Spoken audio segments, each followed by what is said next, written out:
100 factories जो कि पाकिस्तान में कॉटन की इस टाइम तक बंद हो चुकी हैं और वहाँ के जो वर्कर्स थे उनको भी उनके घर पहुँचा दिया गया है क्योंकि काम नहीं है, क्राइसिस आ गया, कॉटन की कमी हो गई है। इसी के बरक्स हमारे लीडरशिप ने ये कहा है, अपील की है इंडिया से, हमें $3 बिलियन की कॉटन चाहिए, हमें एक्सपोर्ट की जाए। तो पाकिस्तान ने एक बार फिर इंडिया से हेल्प मांगी अपने बुरे वक्त में। इंडिया के प्राइम मिनिस्टर नरेंद्र मोदी जी के हवाले से और उनकी लीडरशिप में इंडिया ने कितना और कैसे प्रोग्रेस किया। अब दोबारा भेजेंगे, इस इंसल्ट भी होती है। बिल्कुल नहीं भेजेंगे। आप देखें कैसे भेज सकते हैं, जब एक दफ़ा हमारी पब्लिक ने उनको ठुकरा दिया तो फिर क्या बनेगा।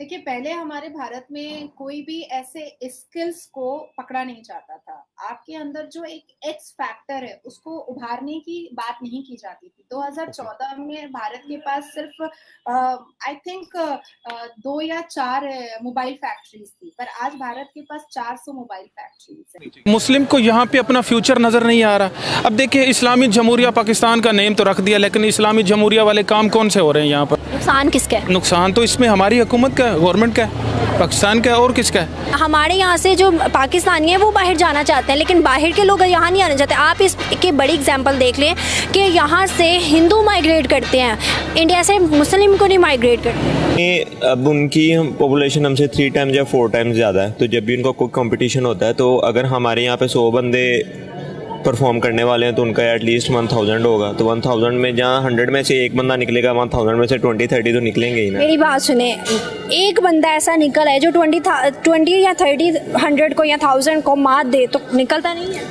निकलता तो है, ये तो फिर वही डेस्टिनी और गुड लक पे बात चली जाती है। अगर आज हम बात करेंगे नाज़रीन वाइट गोल्ड की। पाकिस्तान वाइट गोल्ड में दुनिया में खुद कफील है। वाइट गोल्ड, सिल्वर फाइबर, मेरा इशारा कपास की तरफ है, रुई की तरफ है और इससे जुड़ी जो टेक्सटाइल इंडस्ट्री है इसकी तरफ है।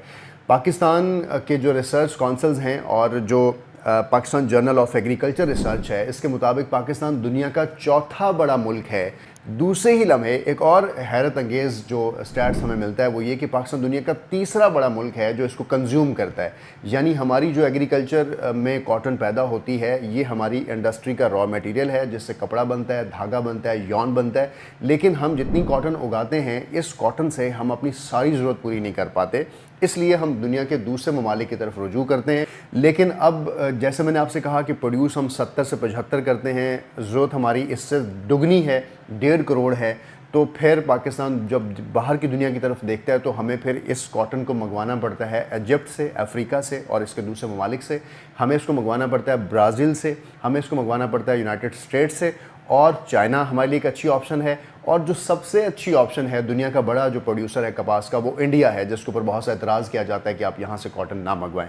इन एतराज़ात की वजह से हमारी कॉटन की जो हमारा इन्हसार है वो किस तरह से मुतासिर हो रहा है। इस वक्त एक तखमीने के मुताबिक पाकिस्तान में जो कपास की फसल है उसमें तकरीबन 25 से 30% कमी वाक़या हुई है, जो डैमेज हो गई और जो अवेलेबल कपास है वो ख़रीदने के काबिल नहीं रही है।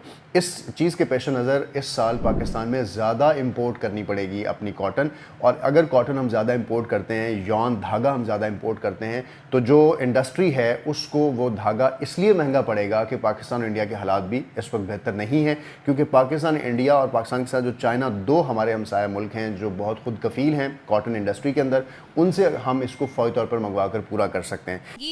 कि हम लोग ज़रूरी मुल्क हैं और हमारे पास किसी चीज़ की किल्लत है, हमारे पास किसी चीज़ की कमी है, और हम लोग उस मुल्क से मांगना चाह रहे हैं जिस मुल्क ने हमारा कोविड में हमसे मदद लेना के लिए मना कर दिया था। लेकिन वो उनका अपना पर्सनल मामला था। इसके बाद मैं सेकेंडली ये कहूँगी कि ट्रेड जो है वो हर मुल्क के साथ आप लोग करें, अपना रिलेशन जो है वो अपनी फॉरेन पॉलिसी इतनी बेहतर रखें कि आपके हर मुल्क के साथ जो है वो अच्छे ताल्लुकात हों। आप जियोपॉलिटिकली एक ऐसी लोकेशन पर हैं जहाँ पर आप कह लें कि आप नॉर्थ ईस्ट वेस्ट हर जगह से आप लोग जो हैं अच्छी ट्रेड कर सकते।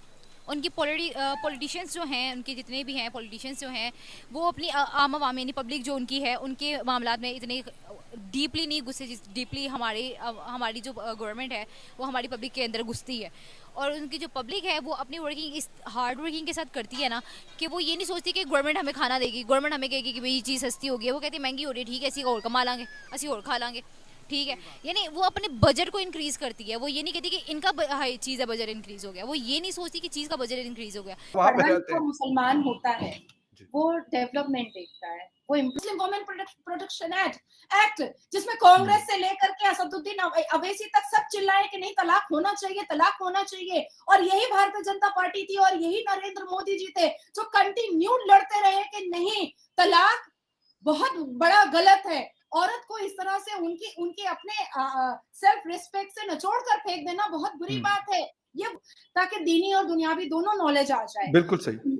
मुझे बहुत अच्छी लगती है ऐसी बातें जब आप औरतों को पंख लगाकर उड़ने की बात करते हैं, जब आप औरतों के एम्पावरमेंट की बात करते हैं, जब आप औरत को कुछ बनने के लिए आप जोश पैदा करवाते हैं, तो मुझे बहुत अच्छा लगता है। हमारे यहाँ देखिए अग्निवीर और अग्निपथ की योजना आई जिसमें कितने अनएम्प्लॉयड लोगों को एक झटके में नौकरी मिली और उनका एक मान सम्मान भी बढ़ा।